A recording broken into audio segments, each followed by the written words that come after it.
Hello friends, very good evening.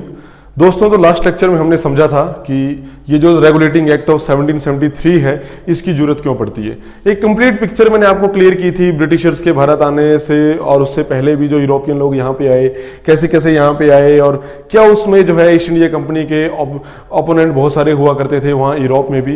लेकिन last में ये था कि कंपनी एकदम से क्राइसिस में जा रही थी, 10 लाख पाउंड की इनको जरूरत थी।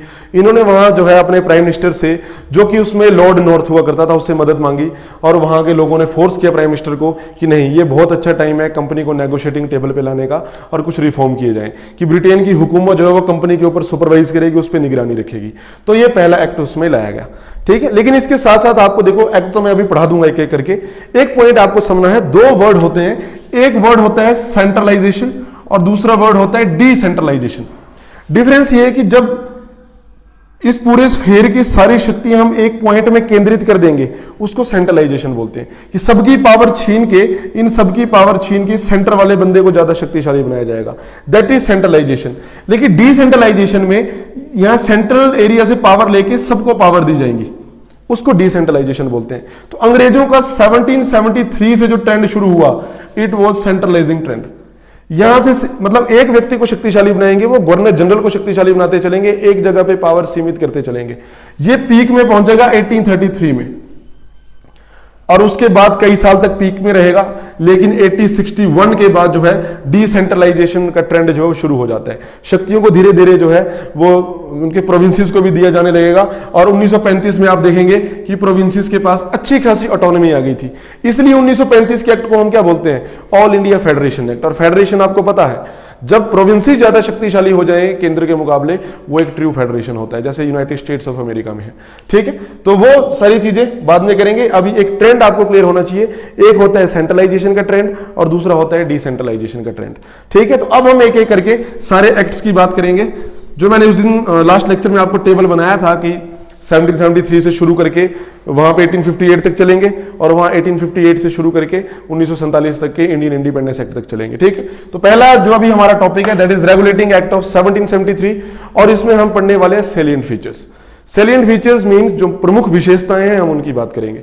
गाइस, सबसे पहले तो ये कि मैप में मैंने आपको बताया था कि ये कलकत्ता, बॉम्बे और मद्रास, तीन प्रेसिडेंसी थी अंग्रेजों की। यहाँ पे तीनों प्रेसिडेंसीज में अपना अपना गवर्नर होता था, और उसकी मदद करने के लिए 3-4 लोगों की काउंसिल होती थी, तो उसको गवर्नर इन काउंसिल बोलते थे, पूरी बॉडी को। तो अपने अपने यहाँ वो काम संभालती थी, सब इक्वली, सबकी पावर जो थी वो इक्वल थी। लेकिन जैसा कि मैंने कहा, ये सेंट्रलाइजेशन का ट्रेंड है, तो एक व्यक्ति को ज्यादा शक्तिशाली बनाना है। तो क्या किया इन्होंने कि governor of Bengal was made governor general of Bengal. व्यक्ति वही होगा, लेकिन उसको स्टेटस दे दिया गवर्नर जनरल का। तो वो व्यक्ति कौन था, जैसे जब बैटल ऑफ प्लासी हुई और बंगाल में इनका कब्जा हुआ अंग्रेजों का, तो उन्होंने बंगाल में अपना गवर्नर बनाया था रॉबर्ट क्लाइव सबसे पहले, फिर बदलते चले गए, और इसमें 1773 में उनका जो मौजूदा गवर्नर तब था, ही वाज वॉरेन हेस्टिंग, और वॉरेन हेस्टिंग को ही इसको गवर्नर जनरल का टाइटल दे दिया जाएगा, लेकिन सिर्फ बंगाल का। तो क्वेश्चन आ जाएगा, who was last governor of Bengal, तो वो भी वॉरेन हेस्टिंग। और same question, who was first governor general of Bengal, तो वो भी वॉरेन हेस्टिंग, क्योंकि वही व्यक्ति है, इसका स्टेटस राइज करके इसको गवर्नर जनरल बना दिया गया है। तो ये एमसीक्यू एग्जाम में बनेगा कि who was first governor general of Bengal, या फिर who was last governor of Bengal, या who was first governor of Bengal आएगा, then he was Robert Clive, battle of Plassey के बाद रॉबर्ट क्लाइव, ठीक है। तो सबसे पहले सेलिएंट फीचर तो यही है कि governor of Bengal was made governor general of Bengal, and he was Warren Hastings. अब वॉरेन हेस्टिंग के अपने कुछ कंट्रीब्यूशंस हैं, वो हिस्ट्री में आप पढ़ेंगे। जैसे डुअल एडमिनिस्ट्रेशन की जो हमने बात की थी, कि कंपनी जो है उसको रिवेन्यू राइट्स आ जाएंगे, और नवाब के पास जो है वो जुडिशियल और पुलिसिंग राइट रहेंगे, डिप्यूटी नवाब के पास टेरिटोरियल राइट आ जाएंगे। तो वो जो डुअल एडमिनिस्ट्रेशन का सिस्टम चला था, उस डुअल एडमिनिस्ट्रेशन को वॉरेन हेस्टिंग ने खत्म किया था। अपने अपने सबके कंट्रीब्यूशन है, पॉलिसिंग रिफॉर्म वगैरह इसने थोड़े बहुत किए, रिवेन्यू रिफॉर्म इसने कोशिश की थी करने की, वो इसका कंट्रीब्यूशन है। बाद में एक व्यक्ति आएगा, लॉर्ड कॉर्नवालिस। ये हिस्ट्री में हम पढ़ लेते हैं सबके बारे में, 1786 के आसपास ये आया था, और इस बंदे की कंट्रीब्यूशन जो है यूजुअली एग्जाम में पूछी जाती है। जो भारत में रिवेन्यू सेटलमेंट है, स्थायी बंदोबस्त, परमानेंट सेटलमेंट जो हम बोलते हैं, तो वो इसने किया था, परमानेंट सेटलमेंट। ठीक है, वो हिस्ट्री पढ़ा जाता है, जैसे परमानेंट सेटलमेंट है, रैयतवारी है, महलवारी है, वो सब रिवेन्यू सेटलमेंट्स भारत में थी, उसके लिए जाना जाता है। बाकी इसने रिवेन्यू और वो सारे रिफॉर्म भी किए हैं, पुलिस रिफॉर्म एंड ऑल। ठीक है, फिर उसके बाद एक और व्यक्ति आपको आइडिया होगा 1798 के आसपास, लॉर्ड वेल्सली। लॉर्ड वेल्सली, इस बंदे ने सब्सिडियरी अलायंस जो है उसको रिस्ट्रक्चर किया था। ट्रू फॉर्म में जो सब्सिडियरी अलायंस दी वो इसने लॉर्ड वेल्सले ने दी थी। तो वो हिस्ट्री का पार्ट है कि वो सब क्या होती है, अभी यहां हम उसकी चर्चा नहीं करेंगे। सीधा आपको पहला पॉइंट, मेरा कहने का मतलब ये है कि जो जो गवर्नर जनरल ऑफ बंगाल बनते चलेंगे उनकी कुछ ना कुछ कॉन्ट्रीब्यूशंस होंगी। ठीक है, तो वो आपको एग्जाम में जुड़ी हो जाती है, वो हिस्ट्री में आप पढ़ेंगे। तो पहला सैलिएंट फीचर हो गया कि governor of Bengal was made governor general of Bengal. अब सेकंड सैलिएंट फीचर क्या है, देखो खुद आइडिया लगाओ। इस मैप में मैंने आपको बताया कि 3 जगह गवर्नर हुआ करते थे। इन 3 में अगर एक को गवर्नर जनरल बना दिया और बाकियों का नाम अभी गवर्नर है, तो जाहिर सी बात है कि ये जो है ये इस बंदे के सबऑर्डिनेट हो जाएंगे।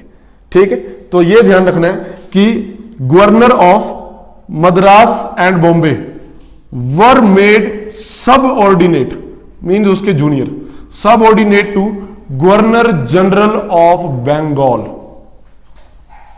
तो ये वो सेंट्रलाइजेशन का ट्रेंड है कि एक व्यक्ति के लिए आपने शक्तियों को एक व्यक्ति के पास सीमित करना है, तो बंगाल वाले बंदे को ज्यादा शक्तिशाली बनाते जा रहे हैं। ठीक है, तो governor of Madras and governor of Bombay were made subordinate to governor general of Bengal. ठीक है, बिल्कुल सिंपल। तो ये दूसरा पॉइंट हो गया। एक और तीसरा पॉइंट क्या है इसमें, जो इसी को आप पहले में समझ लो। जो गवर्नर जनरल ऑफ बंगाल बनाया था उसके साथ 4 लोगों की एक एग्जीक्यूटिव काउंसिल भी बनाई थी। An executive council of 4 members was also made to assist governor general of Bengal. ठीक है, जो गवर्नर जनरल ऑफ बंगाल होगा उसको 4 सदस्यों की एक एग्जीक्यूटिव काउंसिल होगी, उसको सलाह मशवरा देने के लिए, जो भी उसको काम ले। लेकिन इसी का एक नेगेटिव पॉइंट भी होगा। ये अभी तो रेगुलेटिंग एक्ट के सैलिएंट फीचर्स कर रहे हैं, इसके नेगेटिव पॉइंट ये होगा कि ये 4 लोग जो थे, ये जब मेजोरिटी से डिसीजन आएगा तो गवर्नर जनरल का हो सकता है कि गवर्नर जनरल का ओपिनियन अलग हो, इन 4 लोगों का ओपिनियन अलग हो और इन 4 लोगों की बात सुन ली जाएगी अगर मेजोरिटी में वोट होता है। तो ये एक नेगेटिव पॉइंट था कि गवर्नर जनरल ऑफ बंगाल जो था उसके पास वीटो पावर नहीं थी। ठीक है, तो वीटो पावर लैकिंग थी वहां पे कि अगर ये लोग इकट्ठे हो जाएं तो इनकी ही बात रखी जाएगी, तो वो डिसीजन को वीटो नहीं कर सकता था। वो नेगेटिव पॉइंट है, लेकिन अभी 2 पॉइंट मैंने क्लियर कर दिए। तीसरा पॉइंट ये है कि कोई करप्शन वगैरह यहां पे ऐसा ना हो जाए, इसलिए एक सुप्रीम कोर्ट बनाने की जरूरत थी। अब तक प्रोविंशियल कोर्ट तो बने थे मद्रास वगैरह में, लोकल लेवल पे प्रोविंशियल कोर्ट थे, वो ईस्ट इंडिया कंपनी द्वारा बनाए गए, लेकिन अब बनाया गया सुप्रीम कोर्ट एट कैलकाटा। अब इस बात को समझ लेना, एक्ट 1773 का है। जैसे अगर आपने आरबीआई के बारे में पढ़ा होगा, आरबीआई जिस एक्ट से बना है वो 1934 का एक्ट है, लेकिन आरबीआई स्टैब्लिश हुआ 1935 में। कई बार कानून पहले आ जाते हैं, असली काम वो बाद में होता है। तो उसी तरह 1773 के एक्ट में बोल दिया था कि देश में एक सुप्रीम कोर्ट बनाने की जरूरत है, और एक्चुअल में सुप्रीम कोर्ट 1 साल बाद बना 1774 में। तो एग्जाम में देख रहे हैं कि क्वेश्चन क्या पूछा गया है। अगर ऐसा आएगा कि first supreme court at Calcutta was formed under which act, तो एक्ट होगा रेगुलेटिंग एक्ट ऑफ 1773, और आएगा कि when it was established, तो 1774 में। ये सुप्रीम कोर्ट का स्ट्रक्चर कुछ इस तरह से था, 1+3, एक चीफ जस्टिस होगा और 3 जो है अदर जजेस होंगे। और पहला जो चीफ जस्टिस था वो सर एलिजा इम्फे, सर एलिजा इम्फे, आप गूगल कर लेंगे तो आपको नाम मिल जाएगा। ठीक है, सर एलिजा इम्पे जो था वो पहला यहां पे चीफ जस्टिस था। और जितने भी ये जजेस होंगे ये सब यूरोपियन होंगे, इंडियन कोई जज नहीं होगा, यूरोप से अपॉइंट किए जाते थे। और इनका जो जुरिस्डिक्शन रहेगा, इन जजेस का जो जुरिस्डिक्शन होता है, न्याय क्षेत्र जो होता है, जहां जहां इनकी बाउंड्री होगी, जहां ये डिसीजन दे पाएंगे। ये कैलकाटा मतलब बंगाल की मैं बात कर रहा हूं, बॉम्बे और मद्रास, ये तीनों का जुरिस्डिक्शन इनके पास था सबसे ज्यादा। भले ही मद्रास और बॉम्बे में लोकल लेवल के कोर्ट बना दिए थे कंपनी ने, लेकिन जो अपीलेट जुरिस्डिक्शन होगा अपील करके, तो वो यहीं पे आएंगे। ये इसकी टेरिटोरियल पावर थी। ये भी एक ड्रॉबैक था, बाद में ये कैंसिल करके सुप्रीम कोर्ट की पावर को कम कर दिया गया था और वो सिर्फ बंगाल तक सीमित थी। लेकिन अभी नहीं। रेगुलेटिंग एक्ट की जब हम बात करते हैं तो इसका आपने याद रखना है 3+1 जजेस थे, चीफ जस्टिस एलिजा इम्पे था, और बंगाल, मद्रास और बॉम्बे में इसका टेरिटोरियल जुरिस्डिक्शन था इस सुप्रीम कोर्ट का। ठीक है, नेक्स्ट जो 4th पॉइंट होगा कि ब्राइबरी। कोई भी यूरोपियन अधिकारी वहां पे ब्राइबरी के केस में नहीं आएगा। ब्राइबरी जो था, रिश्वत लेना वगैरह, इसको एकदम से प्रोहिबिट कर दिया वहां के सरकार ने कि ऐसा कुछ भी नहीं होना चाहिए। करप्शन भारत में बिल्कुल भी नहीं होना चाहिए, क्योंकि आप देख रहे हैं यहाँ कितने फैमिन आ रहे थे, लोग मर रहे थे भूख से। तो उन्होंने कहा कि अब ऐसा नहीं होगा यहाँ पे। ठीक है, तो ये मेन पॉइंट जो है वो हमने यहाँ पे इसकी बात की।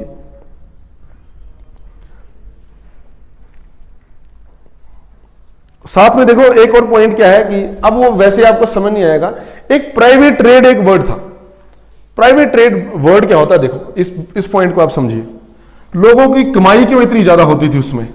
ईस्ट इंडिया कंपनी में जो बंदा आता था और जो प्रेसिडेंसी के अंदर काम करता था, मान लो उसमें राइटर है कोई, या कोई उसमें ऑफिसर है, या उसमें कोई सोल्जर है, कोई भी व्यक्ति है, इनकी सैलरी ज्यादा नहीं होती थी, सैलरी इनकी कम होती थी, लेकिन फिर भी ये लोग क्यों खुश रहते थे? इंग्लैंड छोड़ के जो है भारत में आएंगे, भारत में काम करेंगे, जबकि वेतन उतना ज्यादा नहीं उनको मिलता था।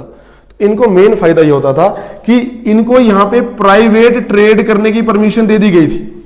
प्राइवेट ट्रेड क्या होता है? जैसे अभी हमने समझा था कि ईस्ट इंडिया कंपनी को मोनोपोली थी भारत में काम करने की, वो तो कंपनी जब काम करेगी उसमें मोनोपोली है। जैसे मैं अगर ईस्ट इंडिया कंपनी के लिए काम कर रहा हूं और मैं इंग्लैंड से भारत में उसमें आया हूं, तो कंपनी तो अपना ट्रेड कर रही है, मैं अपना प्राइवेट ट्रेड कर सकता हूं।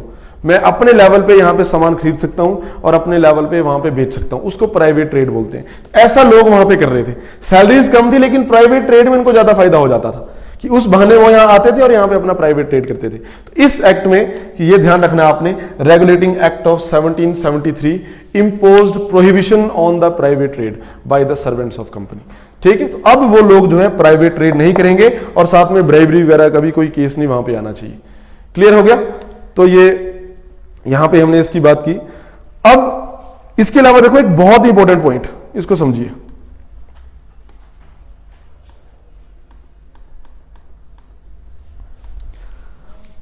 कंपनी की एक बॉडी जो मैंने आपको बताई थी कि कंपनी की जो एक सीनियर लेवल की एक बॉडी होगी जो ईस्ट इंडिया कंपनी का सारा काम देखती थी, उस कंपनी को, उस बॉडी को बोलते हैं court of directors. Court of directors, ये मैंने आपको बताया था कि 24 पीपल इसमें हुआ करते थे। तो ब्रिटिश गवर्नमेंट ने यह बोल दिया कि जो कोर्ट ऑफ डायरेक्टर हैं इनको टाइम टाइम पे ब्रिटिश गवर्नमेंट को रिपोर्ट करनी पड़ेगी। रिवेन्यू, सिविल, मिलिट्री, जितने भी अफेयर्स हैं उन सबके बारे में भारत में वो कुछ भी कर रहे हैं, वो सारी रिपोर्ट जो है इनको ब्रिटिश गवर्नमेंट को रिपोर्ट टाइम टाइम पे देनी पड़ेगी। ये बहुत इंपॉर्टेंट पॉइंट है। देखो इसका सिग्निफिकेंस क्या है इस पूरे एक्ट का, कि पहली बार एक कोशिश की गई जिसमें कंपनी को ब्रिटिश गवर्नमेंट के अंडर लाया गया। अब तक वहां देखो इंग्लैंड में कैपिटलिज्म था शुरू से ही, वो एक प्राइवेट कंपनी थी, सबने शेयर मर्ज किए थे, भारत में व्यापार करने के लिए आए थे, उनकी सरकार से कोई मतलब नहीं था।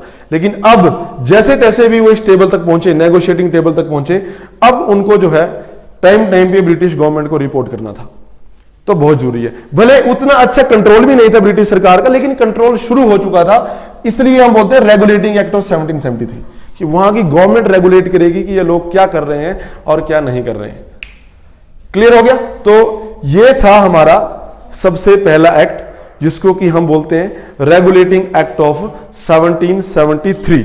अब इसमें देखो इसके अलावा जो बाद में जो एक्ट आएगा उसकी हम बात करेंगे, लेकिन इस एक्ट के पॉजिटिविटी और नेगेटिविटी आपको क्लियर हो गई होगी। पॉजिटिविटी तो ये थी कि पहली बार एक कोशिश हुई और कंपनी को जो है उसको सुपरवाइज किया जाने लगा, करप्शन, ब्राइबरी वगैरह के चांसेस कम होंगे, भारत में एक सुप्रीम कोर्ट बनेगा, वो सारे पॉइंट्स यहां पे होंगे। लेकिन कुछ नेगेटिव पॉइंट भी तो थे। वो नेगेटिव पॉइंट अभी हमने समझा कि जो सुप्रीम कोर्ट इन्होंने यहां पे लाया, इसकी जुरिस्डिक्शन क्लियर नहीं थी। कुछ केसेस ऐसे थे वहां यही पता नहीं था कि अपील गवर्नर जनरल के पास होगी या सुप्रीम कोर्ट के पास होगी, ज्यादा बड़ा दोनों में कौन है, सुप्रीम कोर्ट ज्यादा बड़ा है या गवर्नर जनरल की पावर ज्यादा बड़ी है।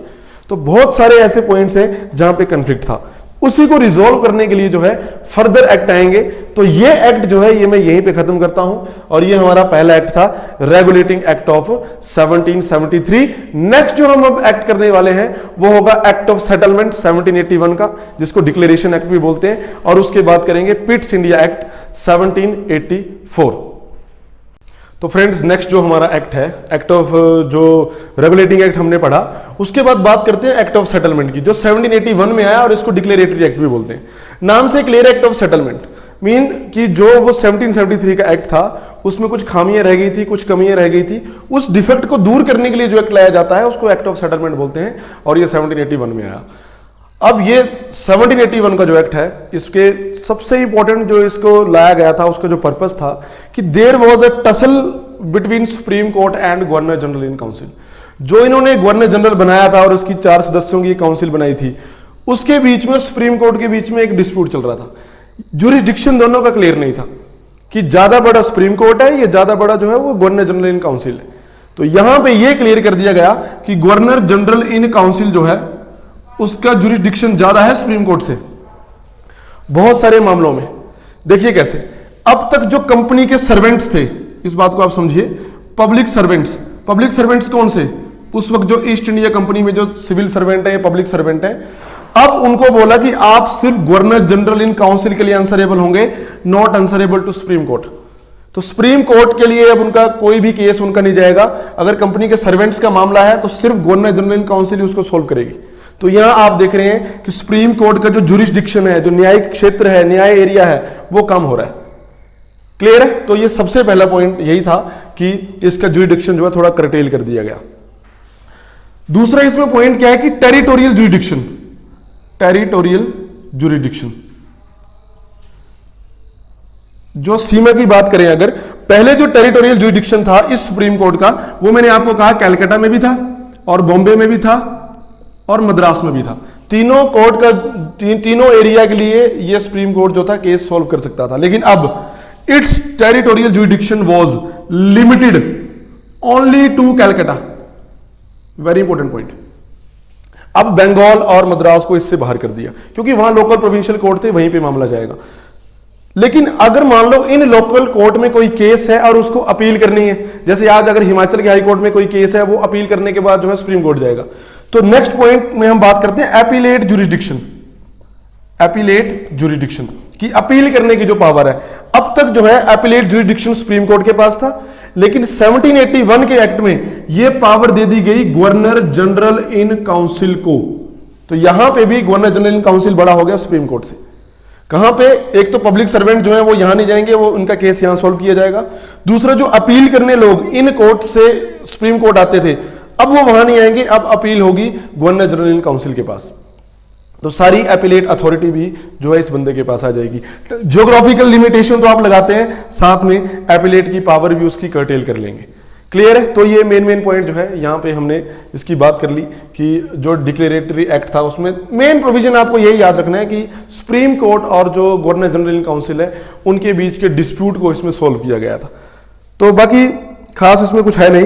एक और पॉइंट आप समझ लीजिए कि जो रिवेन्यू कलेक्टर्स हैं, रिवेन्यू कलेक्टर्स, जो भी रिवेन्यू से रिलेटेड जो भी मामला होगा, and judicial officers of company के अपने भी कुछ जुडिशियल ऑफिसर होते थे, तो इन सबका भी सुप्रीम कोर्ट से कोई लेना देना नहीं है।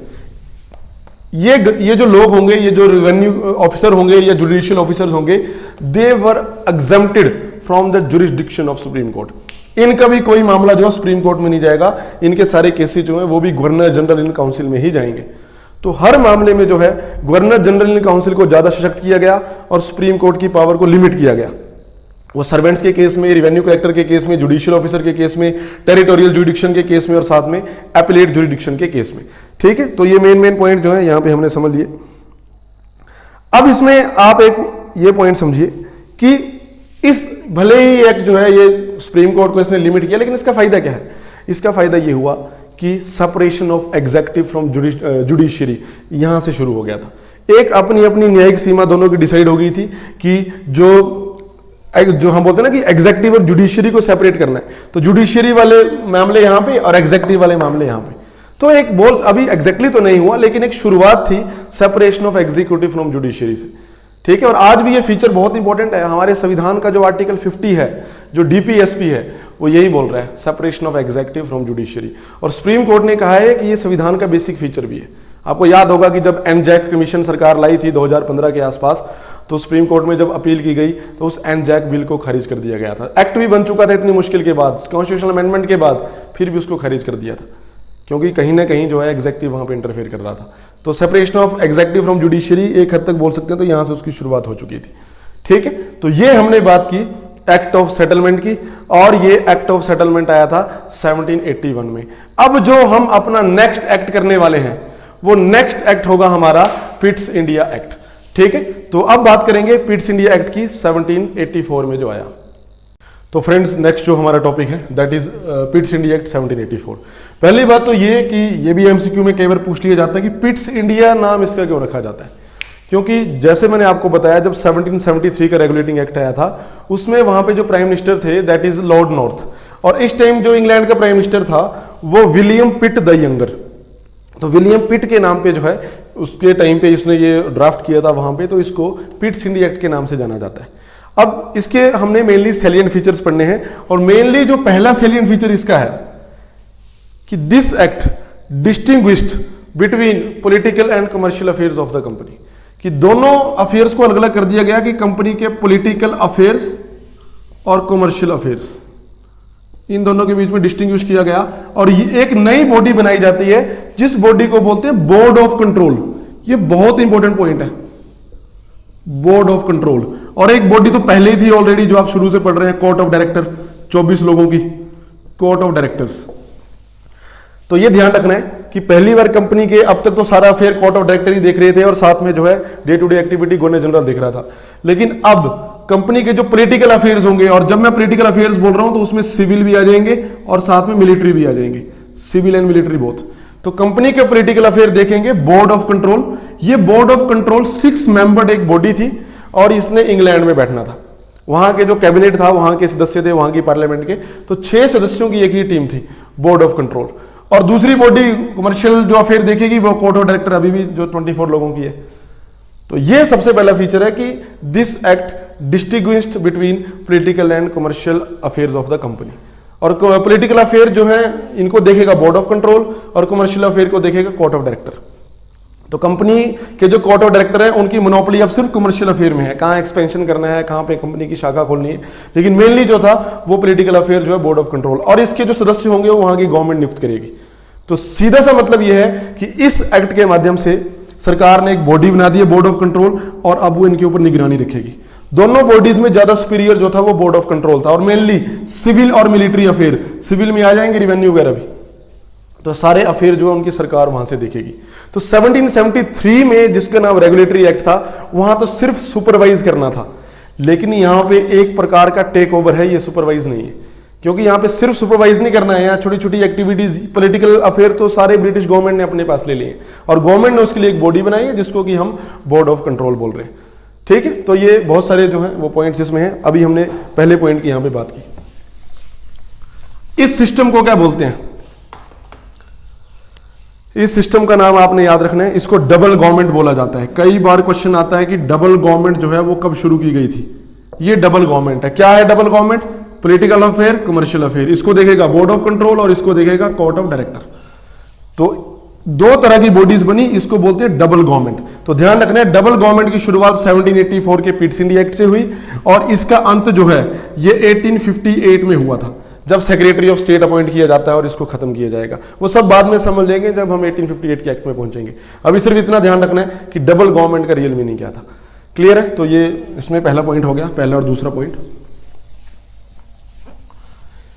इसके अलावा और भी बहुत सारे प्रोविजन इसमें ये थे कि ये बोल दिया गया कि जो बंदे सिविल और मिलिट्री ऑफिसर होंगे, जो भी सिविल, और क्योंकि उसमें सारे ऑफिसर जो ब्रिटिशर्स होते थे, जो भी सिविल और मिलिट्री ऑफिसर अपॉइंट किया जाएगा ब्रिटेन का भारत में, उसको with in 2 months of his appointment, 2 महीने के अंदर अंदर उसको अपने एसेट्स डिस्क्लोज करने पड़ेंगे। उसको बताना पड़ेगा कि अब जब मैं नियुक्त किया गया हूं तो मेरे पास कितने धन है, ताकि बाद में अगर वो भारत में करप्शन करेगा तो पता चल जाएगा।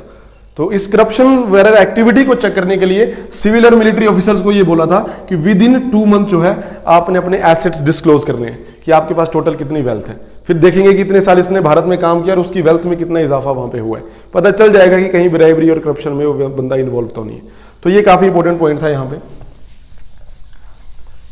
एक बहुत जरूरी पॉइंट ये है, अभी हमने पहले समझा था कि गवर्नर जनरल जो था 1773 के रेगुलेटिंग एक्ट में गवर्नर ऑफ बंगाल को बना दिया था गवर्नर जनरल ऑफ बंगाल, और बाकी 2 को उसका सबऑर्डिनेट बना दिया था।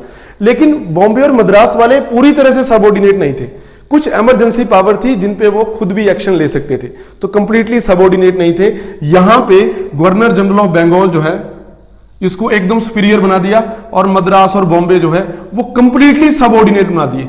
बना तो पहले ही दिए थे, लेकिन अभी भी कुछ एरिया था जहां पे वो अपनी पावर एडजुडिकेट कर सकते थे, लेकिन अब वो पूरी तरह से जो है गवर्नर जनरल ऑफ बंगाल के अधीन आ जाएंगे। तो कहने का मतलब ये है कि इसकी पावर्स को भी यहां पे बढ़ाया गया। ठीक है, तो नेक्स्ट पॉइंट ये हो गया इसमें। इसके अलावा एक बहुत इंपॉर्टेंट पॉइंट क्या है कि हमने पहले समझा 1773 के एक्ट में कि एक गवर्नर जनरल होगा और 4 लोगों की एग्जीक्यूटिव काउंसिल इसके पास होगी, 4 सदस्यों की। लेकिन देखो कंफ्यूज नहीं करना है, जो बोर्ड ऑफ कंट्रोल है उसमें 6 लोग हैं, ये इसकी एग्जीक्यूटिव काउंसिल बोल रहा हूं, जिसको सलाह देने के लिए साथ में लोग काम करेंगे। 4 सदस्य थे इसमें, और उसमें वीटो पावर नहीं थी इसकी, जो मेजोरिटी का डिसीजन आएगा he will have to accept, उसको मानना पड़ेगा। लेकिन अब ऐसा नहीं होगा, अब ये बोल दिया गया कि यहां पे 4 लोग नहीं होंगे, यहां पे सिर्फ 3 लोग होंगे। इन 3 लोगों में भी एक व्यक्ति होगा commander in chief, commander in chief. यहां पे ब्रिटिश इंडियन आर्मी का जो कमांडर इन चीफ होगा वो भी इसमें होगा। हिमाचल के एग्जाम्स में कई बार आया कि वाइल्ड फ्लावर हॉल करके एक बिल्डिंग है शिमला में, वो छाबड़ा मशोबरा जो पूरा एरिया वहां पे, तो वहां पे वाइल्ड फ्लावर हॉल जो थी वो कमांडर इन चीफ की बिल्डिंग हुआ करती थी उसमें। तो जब वो लोग वहां पे शिमला वगैरह स्टे करते थे, तो वो अभी जरूरी नहीं है, लेकिन इतना ध्यान रखना है कि इन 3 सदस्यों में से एक तो कमांडर इन चीफ भी होगा, commander in chief of British Indian army. ठीक है, तो ये अब इसमें मेन पॉइंट ये है, आपको ध्यान रखना है कि इसको वीटो पावर दे दी गई, कि जो तीनों ने कुछ डिसीजन दिया है उस डिसीजन को ये बंदा वीटो कर सकता था। तो गवर्नर जनरल की पावर जो है उसको एब्सोल्यूट यहां पे बना दिया गया, पहले तो मेजोरिटी का डिसीजन यहां पे आता था। ठीक है, तो ये सारे ही पॉइंट जो है इसमें पिट्स एक्ट में इंपॉर्टेंट है।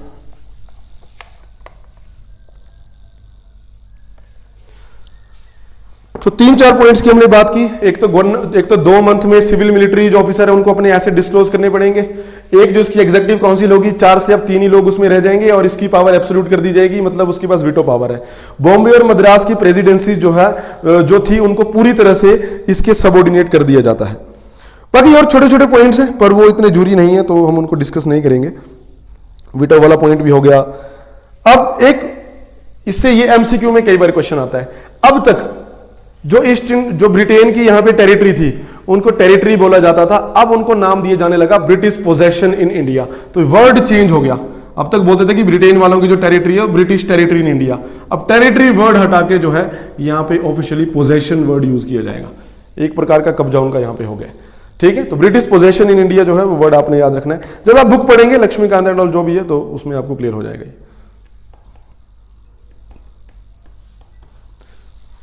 तो ये मेन पॉइंट इसमें हमने समझ लिए। अब 1784 का पिट्स इंडिया एक्ट भी यहां पे खत्म हो जाता है। ठीक है, अब देखो नेक्स्ट जो हम बात करने वाले हैं, अब चलेंगे इंडियन वो चार्टर एक्ट। 4 चार्टर एक्ट आए थे, जैसे कि 1793 में पहला, 1813 में दूसरा, 1833 में तीसरा और 1853 में चौथा। 4 तरह के चार्टर एक्ट आएंगे, तो वो एक एक करके समझेंगे। लेकिन इस एक्ट में इसका बहुत इंपॉर्टेंट फीचर जो है कि अब सिर्फ सुपरवाइज नहीं करेगी ब्रिटिश गवर्नमेंट, अब उन्होंने एक प्रकार से टेक ओवर कर लिया है। बस ईस्ट इंडिया कंपनी की मोनोपोली कमर्शियल अफेयर में है, बाकी पॉलिटिकल अफेयर जिसमें रिवेन्यू और सिविल आएंगे वो सब उनके पास चले गए थे। लेकिन इसका एक ड्रॉबैक ये था कि 2 मास्टर हो गए थे। यहां नियुक्त कर दिया गवर्नर जनरल, उसके 2 मास्टर हैं, एक कोर्ट ऑफ डायरेक्टर और एक बोर्ड ऑफ कंट्रोल, और सबसे सुप्रीम तो बोर्ड ऑफ कंट्रोल है। और ये जो है वो तो इंग्लैंड में बैठेंगे। अभी भी यहां पे, और इंग्लैंड के साथ कम्युनिकेशन इतना ज्यादा नहीं था, 1-1, 2-2 महीने लग जाते थे एक ऑर्डर भी आने के लिए। तो अभी भी एकदम से डे टू डे डिसीजन जो है वो गवर्नर जनरल अपने बिहाफ पे लेता था, तो अपने डिस्क्रिप्शन पे कई फैसले गवर्नर जनरल ले सकता था उसमें। तो एक प्रकार का नेगेटिव पॉइंट बोल सकते हैं कि 2 मास्टर बन गए थे, कोर्ट ऑफ डायरेक्टर और बोर्ड ऑफ कंट्रोल। फिर भी 2 मास्टर होने के बावजूद भी मोस्टली मैटर में इसको अपने आप डिसीजन लेना पड़ता था, क्योंकि महीनों लग जाते थे यहां से ऑर्डर पास होने में। शिप में कोई चिट्ठी जाएगी, फिर वो शिप में वापिस आएगी, कई टाइम लग जाता था। ये तो 1858 के बाद जब 60s का टाइम था तब सबमरीन केबल वगैरह बिछाई जाती है, फिर थोड़ा फास्ट होगी डिसीजन मेकिंग। क्लियर है? तो इस जो अभी ये टॉपिक था कंप्लीट चैप्टर, इसमें हमने 1773 का रेगुलेटिंग एक्ट समझा, उसमें जो कमियां थी उसको सॉल्व करने के लिए 1781 का जो एक्ट ऑफ सेटलमेंट था, ये डिक्लेरेटरी एक्ट था, और उसके बाद जो नेक्स्ट एक्ट था that is Pitt's India act. Next जो हम टॉपिक करने वाले हैं उसमें 4 चार्टर एक्ट भारत में होंगे, तो उसके बारे में डिटेल में समझेंगे। Okay guys, thank you and have a nice day.